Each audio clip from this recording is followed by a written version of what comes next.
ঘরে থাকা সামান্য উপকরণ দিয়ে বানিয়ে ফেলুন এই নিমকিটা। এটি খেতে খুবই মজা, একদমই নরম হয়। বৃদ্ধ থেকে ছোট সবাই খেতে পারবে, এতটা সফট এবং এতটা ক্রিস্পি, খুবই মজাদার। খুবই অল্প উপকরণে অল্প সময়ে তাড়াতাড়ি বানানো হয়ে যায়। যার যার পছন্দ হয় অবশ্যই ভিডিওটি সম্পূর্ণ দেখবেন, আশা করি আপনাদের ভালো লাগবে।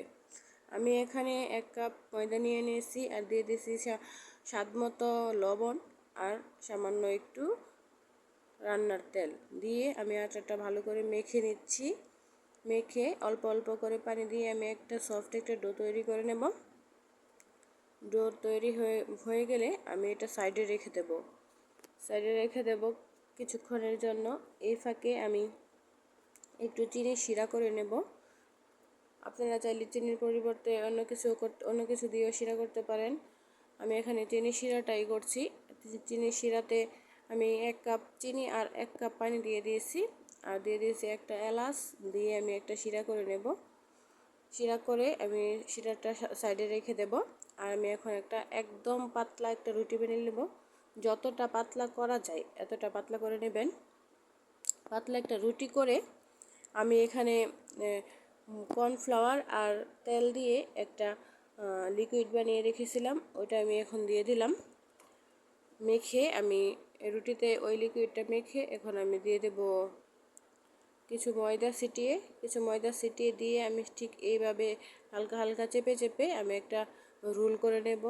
খুবই সহজ, একবার দেখলেই পারবেন যে কেউ। আমি একটা রোল করে নেব।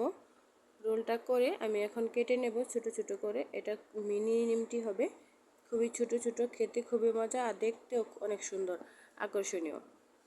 আমি একদমই ছোট ছোট করে কেটে নেব। এটা বানানো একদমই সহজ, যে কেউ একবার দেখলেই পারবেন।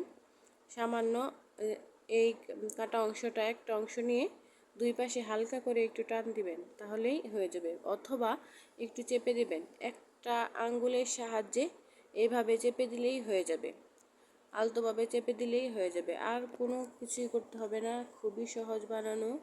এখন আমি কড়াইয়ে তেল গরম করে এটা ভেজে নেব। খুবই হালকা আছে, এটা একটু সময় নিয়ে ভেজে নেবেন, তাড়াহুড়া করবেন না, একটু সময় নিয়ে ভেজে নেবেন। অনেকটা ক্রিস্পি হবে, একটু সময় লাগবে অবশ্যই, কিন্তু তাড়াহুড়ো করে ভাজতে গেলে এটা ভিতরটা হবে না, ভিতরটা কাঁচাই রয়ে যাবে, উপরটা পুড়ে যাবে। আপনারা একটু সময় নিয়ে ভাজবেন আর এই ভাজগুলো একদম খুলে যাবে। দেখুন কতটা সুন্দর হয়ে একদম ফুলে হয়ে গেছে। এখন আমি চিনি শিরা দিয়ে দেব। এটা বানানো খুবই সহজ। আপনি এটা সপ্তাহ 10 দিন আপনি এটা ঘরে রেখে খেতে পারবেন, খুবই ভালো লাগে। আপনি চাইলে চিনি শিরাতে না ভিজিয়েও এটা রেখে দিতে পারেন, যেভাবে আপনাদের ভালো লাগে। ভিডিওটি ভালো লাগলে লাইক কমেন্ট শেয়ার করতে ভুলবেন না, ফলো দিয়ে পাশে